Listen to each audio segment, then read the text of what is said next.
Overall ನಮ್ಮ ಅಪೇಕ್ಷೆಗಿಂತ ಕಮ್ಮಿ ಆಗಿದೆ. ಆದರೆ ಇನ್ನೂ ಉತ್ತರ ಪ್ರದೇಶದಲ್ಲಿ ಇನ್ನೂ ಬಹಳಷ್ಟು ಎಣಿಕೆ ಬಾಕಿ ಇದೆ.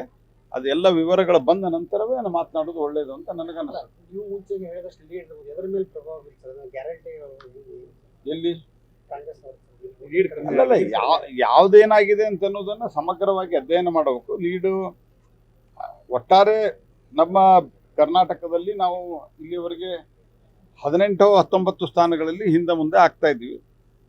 ಭಾಳ ಕಮ್ಮಿ ಅಂದರೂ 18 ಸ್ಥಾನಗಳನ್ನು ಗೆಲ್ತೀವಿ. ಅಗದಿ ಕಮ್ಮಿ ಅಂದರೂ JDS BJP ಸೇರಿ 18 ಸ್ಥಾನಗಳನ್ನು ಗೆಲ್ತೀವಿ. ಈ 18 ಸ್ಥಾನಗಳಂದ್ರೂ ಸಹಿತ ಕಾಂಗ್ರೆಸ್ಸಿನ ಆಲ್ಮೋಸ್ಟ್ 19 ಸ್ಥಾನಕ್ಕೆಂದ್ರೆ ಕಾಂಗ್ರೆಸ್ಸಿನ ಆಲ್ಮೋಸ್ಟ್ ಡಬಲ್ ಆಗತ್ತೆ ನಮ್ದು. ಹಾಗಾಗಿ ಗ್ಯಾರಂಟಿ ಪ್ರಭಾವ ಬೀರಿದೆ ಅಂತ ಅನ್ನೋದು ಇಷ್ಟು ಬೇಗ ಇನ್ನೂ ಚುನಾವಣೆ ಕಂಪ್ಲೀಟ್ ಎಣಿಕೆ ಆಗಲಾರದಂಥ ಸಂದರ್ಭದಲ್ಲಿ ಹೇಳೋದು ಕಷ್ಟ. ಆದರೆ ಇಡೀ ದೇಶಾದ್ಯಂತದಲ್ಲಿ ನಮ್ಮ ನಿರೀಕ್ಷೆಗೆ ತಕ್ಕಂತೆ ಲೀಡ್ಗಳು ಸಿಕ್ಕಿಲ್ಲ. ಅದರ ಸಂಪೂರ್ಣ ಒಂದು ವಿವರವನ್ನು ಪಡೆದು ನಾನು ನಿಮ್ಮ ಜೊತೆಗೆ ಮಾತಾಡ್ತೀನಿ. 400 ಪಾರ್ NDA ನಾವು ಹೇಳಿದ್ದು ಸತ್ಯ.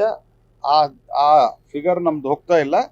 ಅದು ನನ್ನ ಪ್ರಕಾರ NDA ಅಂತೂ ಆಲ್ರೆಡಿ ನಾವು ಮೆಜಾರಿಟಿ ಮಾರ್ಕ್ಗಳಲ್ಲಿ ಆಲ್ರೆಡಿ ದಾಟಿದ್ದೇವೆ. UPAದಲ್ಲಿ ನಮ್ದು ಕಳೆದ ಬಾರಿಗೆ ಹೋಲಿಸಿದ್ರೆ ಕಮ್ಮಿ ಆಗಿದೆ. ನಮ್ದು 36-37 ಇದೆ, ಅವ್ರದ್ದು SP ಪ್ಲಸ್ನು 36-37 ಇದೆ. ಹಾಗಾಗಿ ಅಲ್ಲೂ ಕೂಡ ಏನು ಲೋಪದೋಷ ಆಗಿದೆ ಅಥವಾ ಇನ್ನು ಉಳಿದ ಎಣಿಸುವ ಓಟುಗಳಲ್ಲೇನು ಕೌಂಟ್ ಮಾಡೋದಿದ್ದಾವೆ ಅದರಲ್ಲಿ ಏನು ಬದಲಾವಣೆ ಆಗುತ್ತೆ ಅದನ್ನು ನೋಡ್ಬೇಕು. ಯಾಕಂದ್ರೆ ನನಗೆ ಗೊತ್ತಿರೋ ಮಟ್ಟಿಗೆ ಇನ್ನೂ ಸುಮಾರು 6-7 ಕೋಟಿ ಓಟುಗಳನ್ನು ಎಣಿಸ್ಬೇಕಾಗಿದೆ.